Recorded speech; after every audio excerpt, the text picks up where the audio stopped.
Hey guys, welcome to the shop. Now this week we got a casting to repair. I'm going to be doing a brazing job on a broken casting on my power hacksaw. We also had a shop visitor this week that you may be interested in, so let's go in the shop and get started. Alright, so here's the damaged area of this power hacksaw, and it's just the arm that connects the whole moving portion of the saw to the base. And it's broke out up here and down here, and it's pretty substantial. Originally it just had this one bolt here, and that just allowed a pivot point, and it snapped the part of the casting out. I come in when I got this thing, years ago, and put 2 1/4 bolts in here just to, keep this thing from twisting, and it's worked, but it's getting a little loose, and I don't want to damage this any farther. So we got to take this thing completely apart, basically, to get this off, and then we're going to prep it and set up to braze it. So let's start tearing this thing down. And for a home shop, it actually serves a pretty good purpose. It's fast enough for most of the work I do, and the blades are cheap. Or they not necessarily cheap, but they last a long time. There's the actual crank.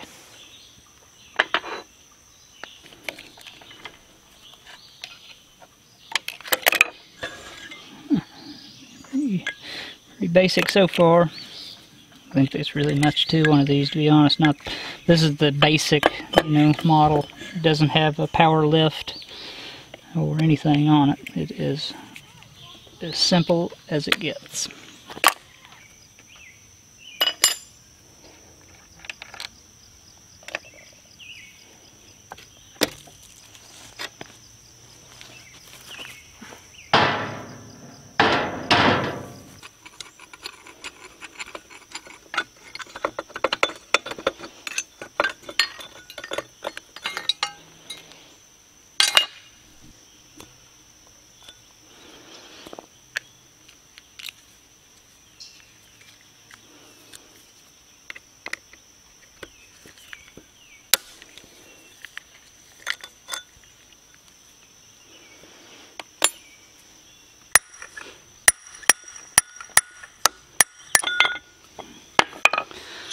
There we go.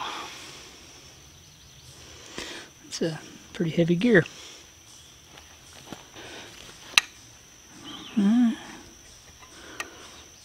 Looks like it's in pretty good shape. I don't think this thing was really used all that much.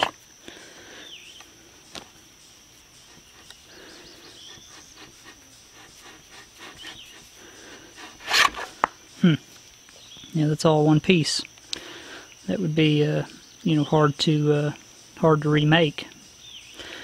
There's our damage. Let's see if we can fix it.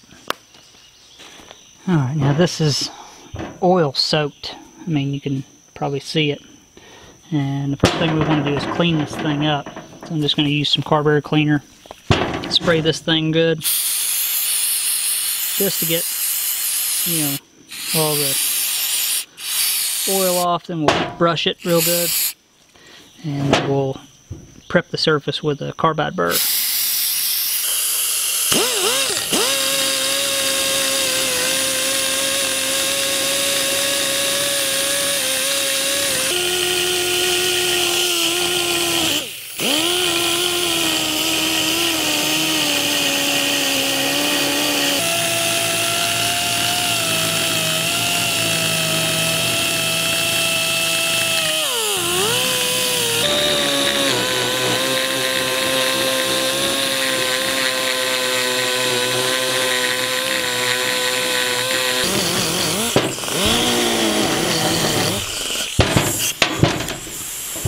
Starting to look all right.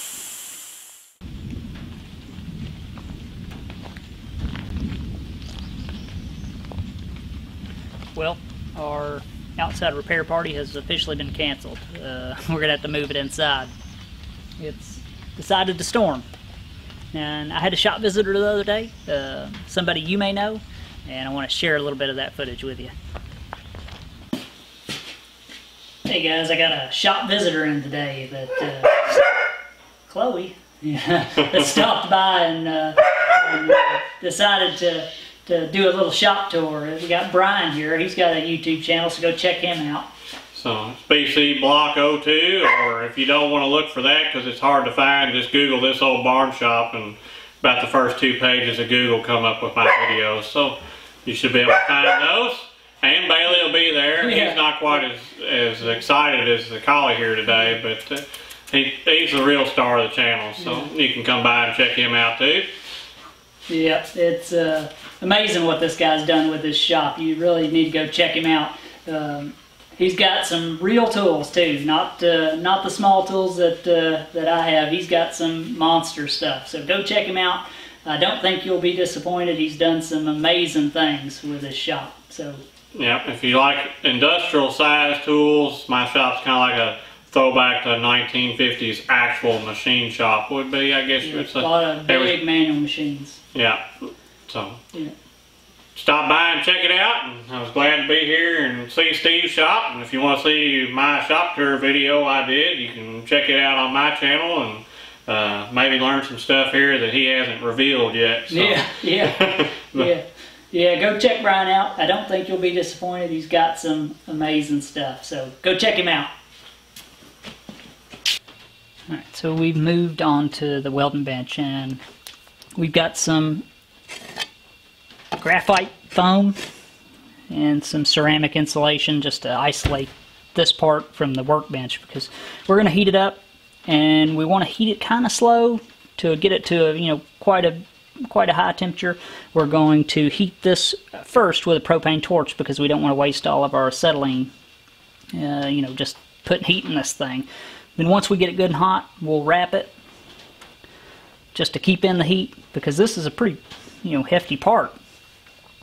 And then I'm going to make a dam system. Let me bring you in a little closer and show you my plan. Now the plan here is to heat this slowly. If I heat it unevenly or too fast, cast iron's prone to crack. I mean, it can be pretty brittle. Or if it cools unevenly or cools too fast, it can crack. So we're going to heat it, we're going to do our repair, we're going to wrap it, and then let it cool slowly. Now I come up with this just piece of steel here to act as a dam, so I don't have to do so much machining, and this hot brass is going to want to run down. So this will give us a ledge to hopefully stop our filler from running all over the place. So I'm just going to come in after I get it hot and clamp it, do my repair, and hopefully this will come off afterwards.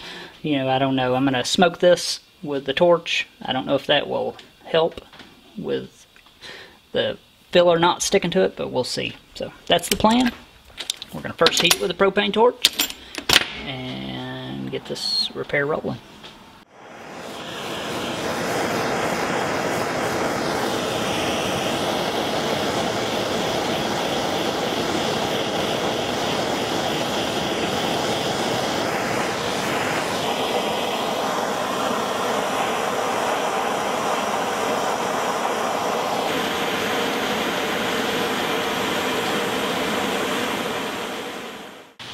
Right.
that side. Alright, now get this side. I don't think that's necessary anymore, unfortunately. Now let's flip it.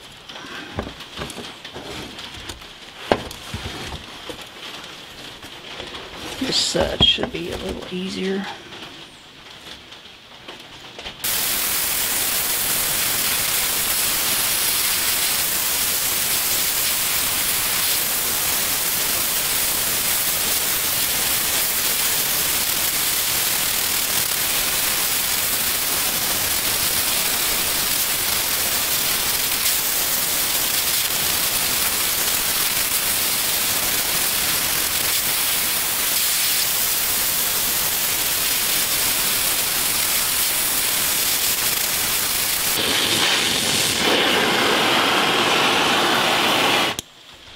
I think that'll do it.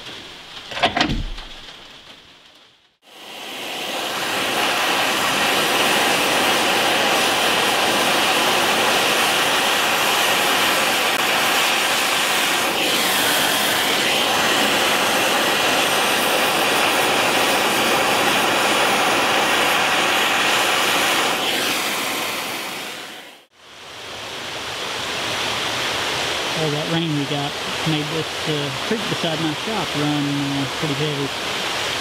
Loud. Nice.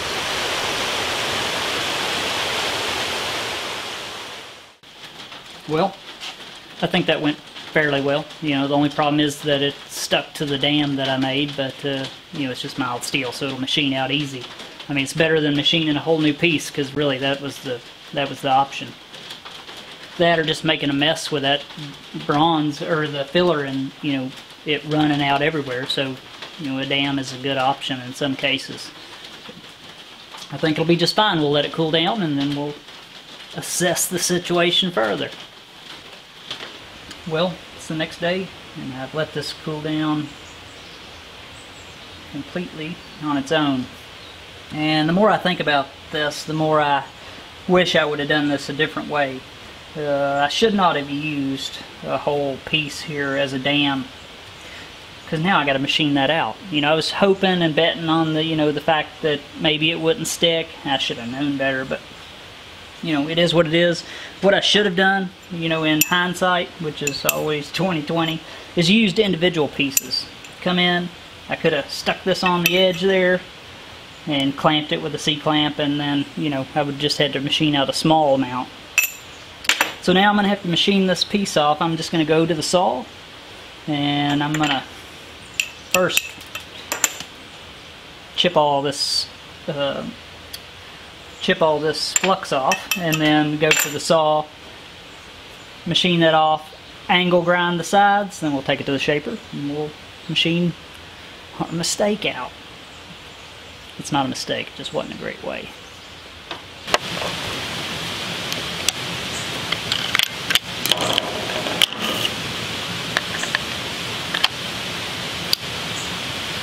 Love these flap wheels.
that was a lot more work than it should have been.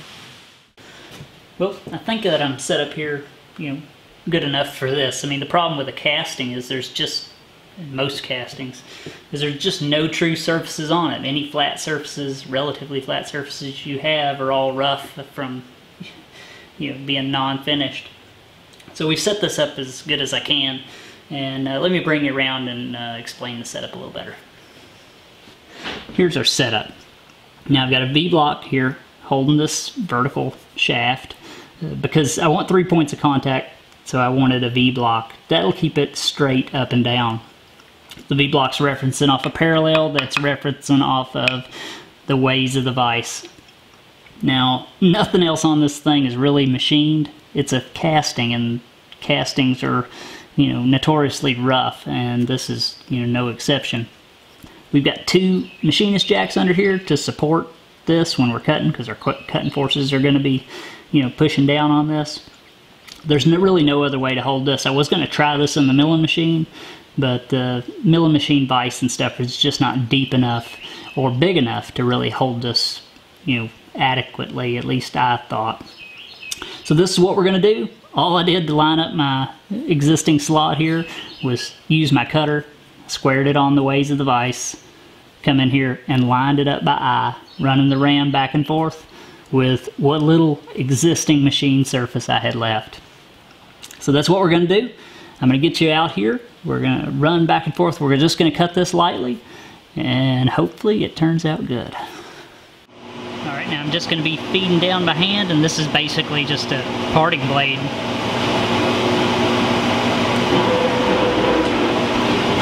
Let's get it a lighter cut than that. And I'm just going to plunge down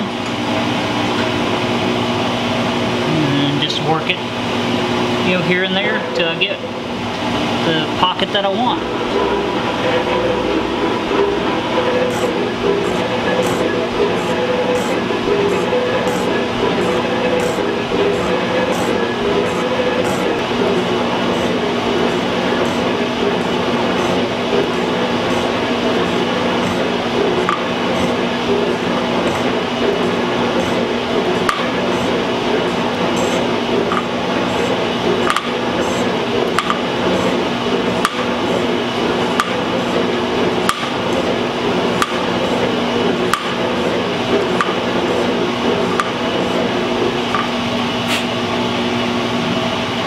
First cut went real well. Now I just need to move it over and finish that side. You can see that little piece out there flexing. It wasn't brazed up there, so it's not even attached.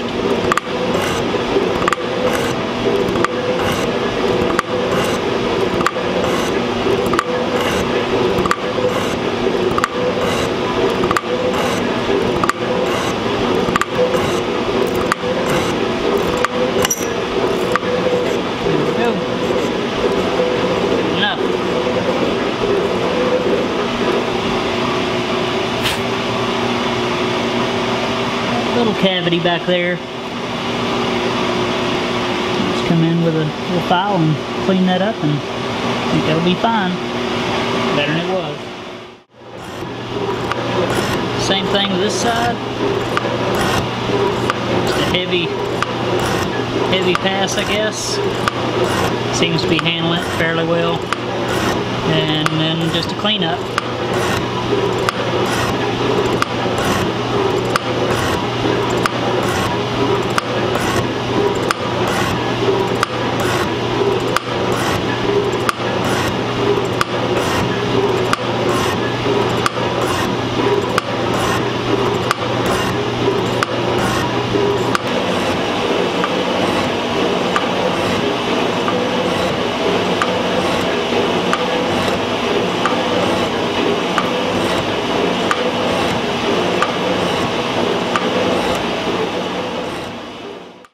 My slot is now pretty much roughed out to size. I've got it, or roughed out close to size. It's still undersized. I have to fit this power hacksaw bar back in there. So I've been measuring it, see where I'm at, and I'm kind of getting a variation of readings here. Depending on how you hold it, measuring a slot like this can be kind kind of tough with a pair of calipers.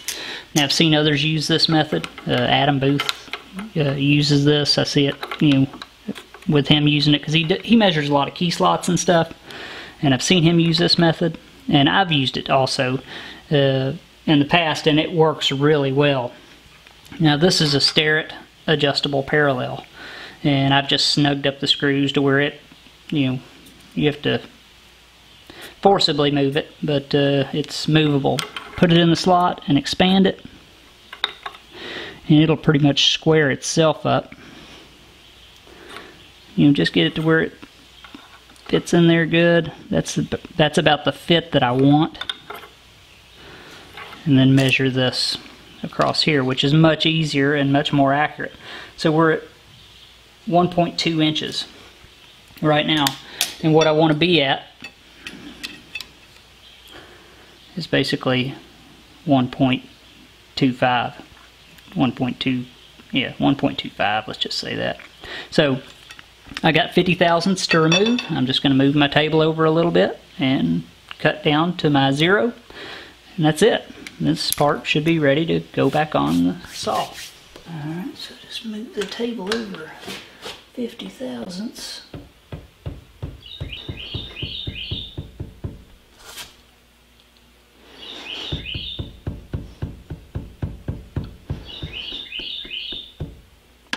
Should be it.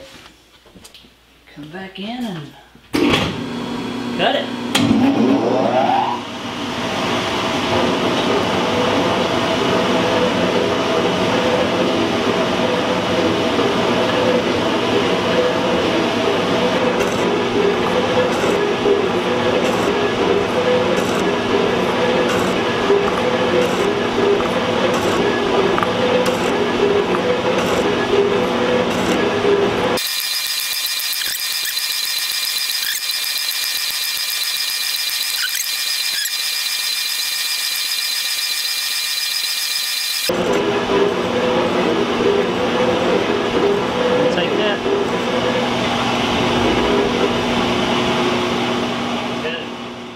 Well, unfortunately, I found a big problem, and that I've got lots of voids in here.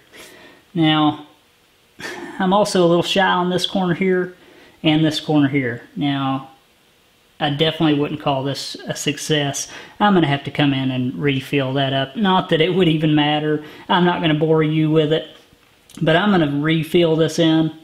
I'm going to take it and go through the whole process again. Just adding filler in here. I don't have to build a dam or anything. I can just add filler metal to this and machine it back off. I can't live with a job like that, and I don't think necessarily that anybody should. Even though this would probably work, I'm just not happy with it. Let me get you a little better look at it. Yeah, I mean, it's kind of hard to miss. See all those voids in there? Now, I didn't see it till it just broke out there at the end, and you know, the last piece of that dam that I built. So I'm just going to come in. I'm going to heat this back up. I'm not, like I said, not going to bore you with it. I'm going to fill that back up and machine it off, and then we'll be done again. Alright, now this I can live with. I went in and I just filled this back in. And, you know, I got a couple little blowholes here, but sometimes they're just hard to avoid.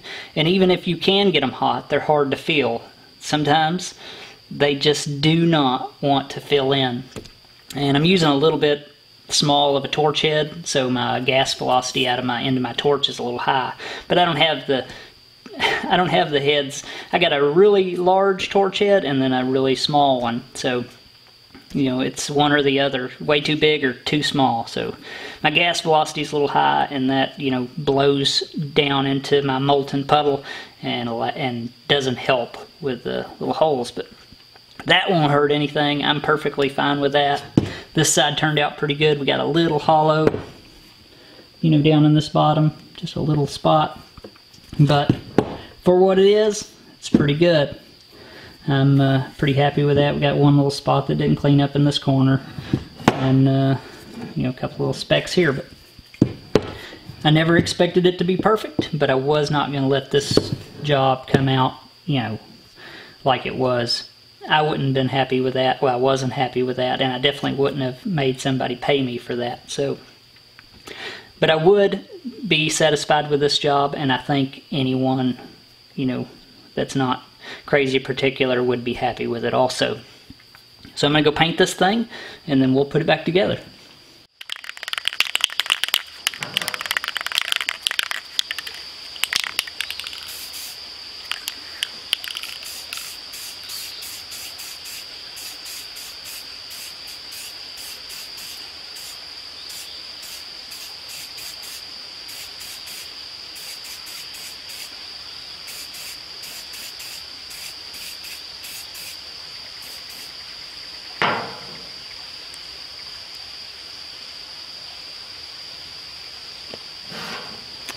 Pretty good.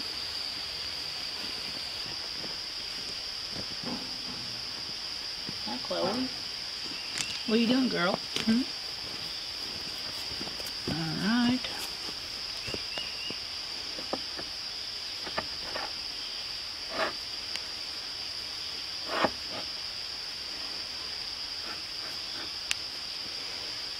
Together.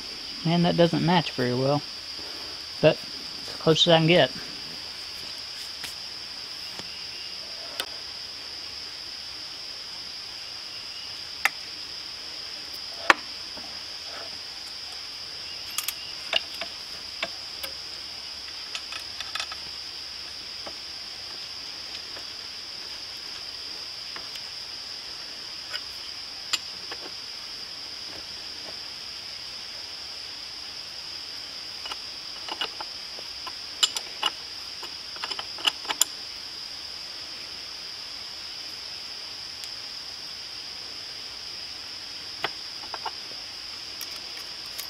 You never know it was broken.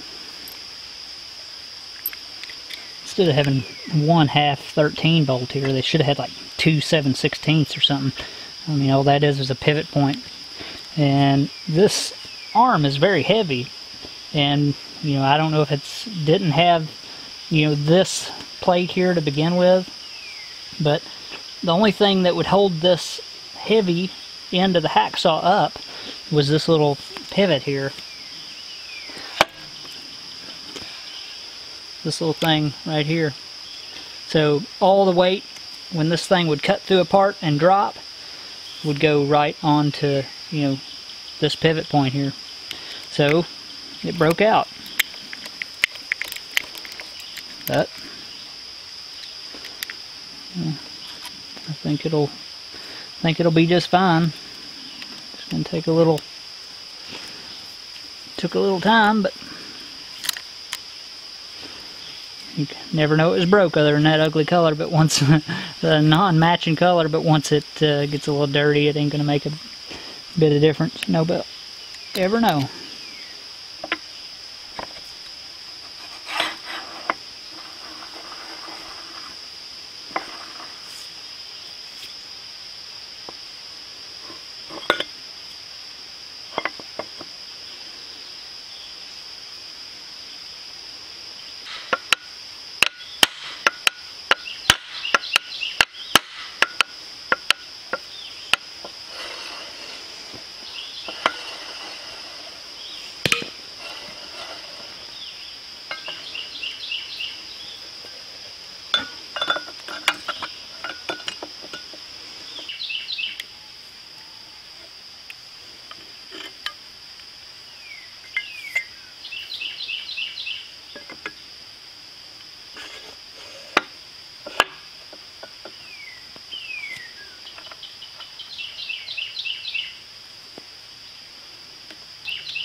All you gotta do is put the connecting rod on, hook the belt up, and this thing's together.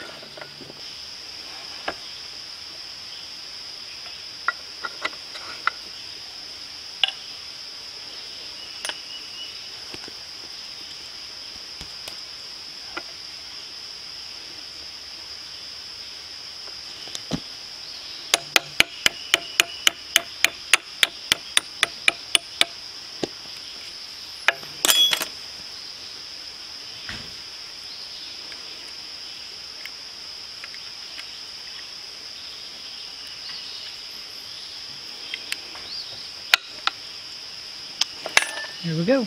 Put the belt on, we'll test run it. Well, I got it all back together. I think it looks pretty good. Color doesn't quite match exactly, but after it gets dirty it won't make any difference. If you didn't know that was broken, if you didn't know, you wouldn't know. Now, I don't think anybody would ever even suspect that that was broke. It looks pretty good, I think. And works like it always did, which I wouldn't expect any different. So, cast iron repair, I think, you know, could have went better, but in the end it worked out just fine. Well, I'd have to say I'm pretty happy with the final product. Now, we had to redo it, but you know, most jobs don't go the way you plan. You know, you're always, you know, fixing mistakes or, you know, dealing with the unknown. Having that one piece in there, I really should have just went with 2 pieces and for the dam instead of 1, because I ended up having to cut it out. It cost me at least 30 minutes to cut that big chunk out, and I used a cutoff wheel with a cutoff saw, or with a cutoff blade. I got it out, and you know, then it was just like I had 2 pieces in there, because I still had to machine the sides. I would have used 2. I would not have tried to not stick my filler metal to those dams. I wouldn't have even worried about it sticking, because I was going to machine it anyway, so I don't know why it, you know, really matters. That cost me a lot of time. I had to fix all the voids that it caused, because I was trying to focus my heat away from the dam and ended up with those voids. So I had to go back, reheat this thing up, add a lot of filler metal, machine it back out, and you know, I could have avoided all that, but you live and learn. You know, that's what the channel's all about. I got a lot of new subscribers lately, and I just want to welcome you to the channel and say thanks. I want to say thanks to all my old subscribers, and a big thanks to my patrons. I really appreciate you guys. Go check out Brian Block if you haven't. You know, he's my friend and neighbor, and he's going to have a super nice, big, functional shop before too long, and I think it's going to be pretty interesting, so go check him out. Thanks for watching. If you haven't, make sure to subscribe to the channel by clicking on my little guy up here and hit the bell for notifications. And as always, I'll see you next time.